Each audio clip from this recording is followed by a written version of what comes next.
ആദ്യം ഇന്ത്യൻ എക്സ്പ്രസിൽ വന്ന ലേഖനം, ആ ലേഖനം അദ്ദേഹം അതിൽ ഉറച്ചു നിൽക്കുകയായിരുന്നു. ആദ്യഘട്ടത്തിൽ അത് ഉറച്ചു നിൽക്കുമ്പോഴും പറഞ്ഞിരുന്നത് അതിന് വിരുദ്ധമായ തെളിവുകൾ എൻ്റെ മുന്നിലേക്ക് എത്തുകയാണെങ്കിൽ ആ സമയത്ത് ഞാൻ നിലപാട് മാറ്റാം എന്നുള്ളതാണ്. ഇന്ന് ടൈംസ് ഓഫ് ഇന്ത്യയിൽ Kerala's real MSME story over 42,000 closures in 9 years as government claims growth എന്ന തലക്കെട്ടിൽ വന്നിരിക്കുന്ന ആദ്യ പേജിൽ വന്നിരിക്കുന്ന KP സാഗറിൻ്റെ വാർത്ത. ഈ വാർത്തയാണ് ഇന്ന് തരൂർ ഷെയർ ചെയ്തിരിക്കുന്നത്. അത് ഷെയർ ചെയ്തുകൊണ്ട് തരൂർ നടത്തിയിരിക്കുന്നത് തിരുത്തലാണ്. അതായത് സർക്കാരിൻ്റെ ഈ വാദങ്ങൾക്കപ്പുറമുള്ള കണക്കുകൾ ഇപ്പോൾ വന്നിരിക്കുന്നു, ഇതാണ് യഥാർത്ഥ കണക്ക്. അപ്പോഴും സർക്കാരിനെ വല്ലാതെ വിമർശിക്കുകയല്ല ചെയ്തിരുന്നത്.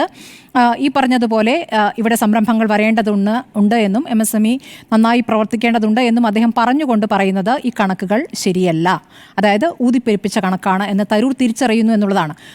അങ്ങനെ ഒരു കണക്ക് അവതരിപ്പിക്കേണ്ടതിലേക്ക് അല്ലെങ്കിൽ അങ്ങനെ ഒരു വാർത്ത ഷെയർ ചെയ്യേണ്ടതിലേക്ക് തരൂർ എത്തിയിരിക്കുന്നു എന്നുള്ളതാണ്. ഡൽഹിയിൽ നടന്ന യോഗം അത് പ്രധാനപ്പെട്ട യോഗം തന്നെയാണ്. അവിടെ എല്ലാവരും ഒരുമിച്ച് പോകേണ്ടതുണ്ട് എന്നും വ്യത്യസ്ത അഭിപ്രായങ്ങൾ ആരിൽ നിന്നുണ്ടാവുകയാണെങ്കിലും ഹൈക്കമാൻഡ് കണ്ണുകൾ നിങ്ങൾക്ക് മേലുണ്ട് എന്നാണ് KC വേണുഗോപാൽ അന്ന് പ്രതികരിച്ചത്.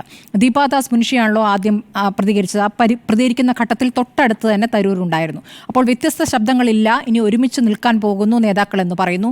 അവിടെ നമ്മൾ VD സതീശനും രമേശ് ചെന്നിത്തലയും K സുധാകരനും ഒക്കെ കൈകൊടുത്ത് ചിരിച്ചു നിൽക്കുന്ന ദൃശ്യങ്ങൾ ആവർത്തിച്ചു കാണുന്നു. അപ്പോൾ അങ്ങനെ ഒരു ഐക്യത്തിൻ്റെ ആവശ്യകതയിലേക്ക് നേതാക്കൾ എത്തിയിരിക്കുന്നു. അതിൻ്റെ സമയം വൈകിക്കഴിഞ്ഞിരിക്കുന്നു എന്നുള്ള മുന്നറിയിപ്പ് ഹൈക്കമാൻഡ് നൽകിയിരിക്കുന്നു. അതുകൊണ്ടാണ് അതിനുശേഷം രാഹുലിൻ്റെ പ്രതികരണവും വന്നിരിക്കുന്നത്. നമ്മൾ കണക്കുകൾ നോക്കുകയാണെങ്കിൽ കഴിഞ്ഞ 9 വർഷത്തിൽ പൊട്ടിപ്പോയ MSMEകളുടെ കണക്കാണല്ലോ പുറത്തിറങ്ങിയിരിക്കുന്നത്. ഇത് സർക്കാരിന് നിഷേധിക്കാൻ പറ്റില്ല. കാരണം സർക്കാർ ഇത് സഭയിൽ വന്നിരിക്കുന്ന ചോദ്യത്തിന് ഉത്തരമായി നൽകിയ കണക്ക് തന്നെയാണ്. NA നെല്ലിക്കുന്നിൻ്റെ ചോദ്യത്തിന് ഉത്തരമായി ഈ ഫെബ്രുവരി 10 നിയമസഭയിൽ വന്നിരിക്കുന്ന ഉത്തരമാണ് ഇതിൽ കൃത്യമായി കൊടുത്തിരിക്കുന്നത്. അതിൽ 42,179 MSMEകൾ പൂട്ടിപ്പോയിരിക്കുന്നു എന്ന് പറയുമ്പോൾ 1,37,064 പേർക്ക് അതുവഴി തൊഴിൽ നഷ്ടപ്പെട്ടിരിക്കുന്നു എന്നും കൂടി പറയുന്നുണ്ട്. ആ കണക്ക് ഇനി ഈ തൊഴിൽ നഷ്ടപ്പെട്ടവർക്ക് വീണ്ടും തൊഴിൽ ലഭിച്ചു എന്നുള്ള കണക്ക് വ്യക്തമല്ല എന്നുകൂടി വിശദീകരിക്കുന്നുണ്ട്. അതും ഇതിൽ കൃത്യമായി പറയുന്നുണ്ട്. അങ്ങനെ നോക്കുമ്പോൾ ഓരോ ജില്ലയുടെയും കണക്ക് പോലും അതിൽ കൃത്യമായി പറയുന്നു. ഏറ്റവും വലിയ അടച്ചുപൂട്ടൽ നടന്നിരിക്കുന്നത് തൃശ്ശൂരിലാണ്.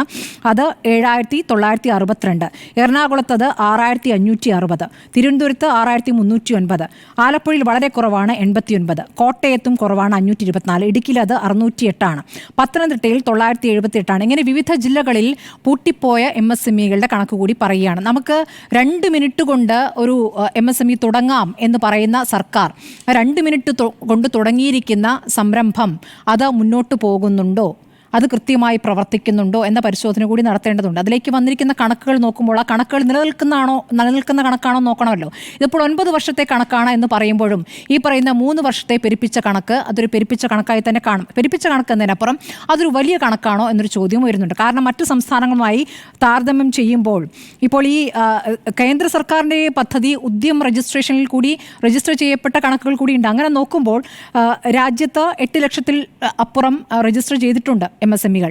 അങ്ങനെ നോക്കുമ്പോൾ മറ്റു സംസ്ഥാനങ്ങളെ നോക്കുമ്പോൾ അതിലും വലുതാണ്. കർണാടകയിൽ 19 ലക്ഷത്തിലധികമുണ്ട്, തമിഴ്നാട്ടിൽ 32 ലക്ഷത്തിലധികമുണ്ട്. അപ്പോൾ അങ്ങനെ താരതമ്യം ചെയ്യുമ്പോൾ കേരളത്തിൻ്റെ വലിയ കണക്കാണോ? അപ്പോൾ കേരളം ആഗോള തലത്തിൽ തന്നെ വല്ലാതെ മുന്നിട്ട് നിൽക്കുന്നു എന്നൊരു വലിയ പെരുപ്പിച്ച കണക്ക് പറയുമ്പോൾ അപ്പുറത്ത് പൂട്ടിപ്പോയതിൻ്റെ കണക്കും പറയണം.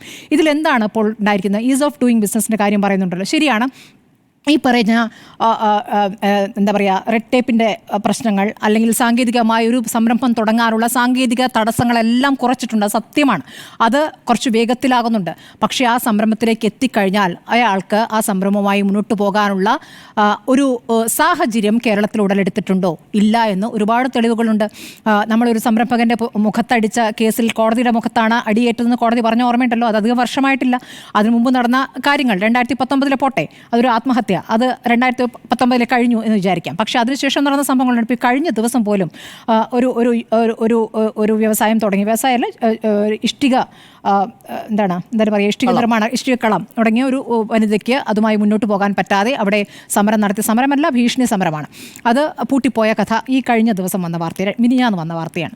അപ്പോൾ അതാണ് നമ്മുടെ കേരളത്തിലെ സാഹചര്യം. ഇതാണ്. നമ്മൾ ഇതൊന്നും മറച്ചു വെച്ചിട്ട് കാര്യമല്ല. ഇത് ഒരു എന്താ പറയുക, അതിനോടുള്ള ഒരു സമീപനത്തിൻ്റെ പ്രശ്നമാണ്. സർക്കാരിൻ്റെ സമീപനം സമീപനം മാറിയിരിക്കുന്നു എന്നുള്ള കാര്യം വ്യക്തമാണ്. സർക്കാരിൻ്റെ സമീപനം മാറുമ്പോൾ തന്നെ സർക്കാരുമായി ബന്ധപ്പെട്ട് നിൽക്കുന്ന രാഷ്ട്രീയ പാർട്ടികളും തൊഴിലാളി സംഘടനയും ആ നിലപാടിലേക്ക് എത്തുന്നുണ്ടോ, ഇവിടെ അങ്ങനെ മുന്നോട്ട് പോകാൻ പറ്റുന്ന ഒരു സാഹചര്യം ഒരുക്കുന്നുണ്ടോ എന്നുള്ളതാണ് ഏറ്റവും പ്രധാനം. അങ്ങനെ സാഹചര്യം പൂർണ്ണമായും ഒരുങ്ങിയിട്ടില്ല, ഒരുങ്ങേണ്ടതുണ്ട്. അതാണ് തരൂർ പറയുന്നത്. ഒരുങ്ങേണ്ടതുണ്ട്, നല്ല കാര്യം, അതിലേക്ക് ഒരുങ്ങേണ്ടതുണ്ട്. പക്ഷേ ഈ കണക്കുകൾ പൂർണ്ണമായും ശരിയല്ല എന്ന് വ്യക്തമാക്കുന്നതാണ് നമ്മുടെ മുന്നിലെ ഈ പൂട്ടിപ്പോയ കണക്കുകൾ എന്നുള്ളതാണ് എനിക്ക് പറയാനുള്ളത്. അപ്പോൾ അതിലേക്ക് വരുമ്പോൾ തരൂരിന് അങ്ങനെ പറയാനുള്ള ഒരു സാഹചര്യം ഏതായാലും തരൂരിന് ഒരു ഭാഗ്യമായി ഈ കണക്ക് വന്നിരിക്കുന്നു എന്നുള്ളതാണ് എനിക്ക് തോന്നുന്നത്.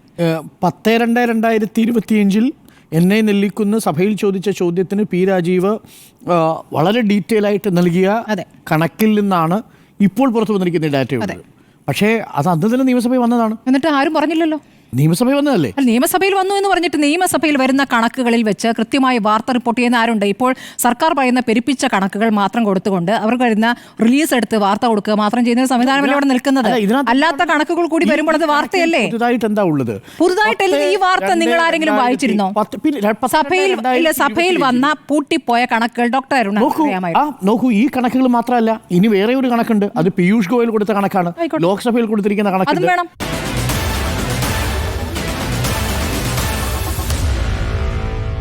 Meet the editors.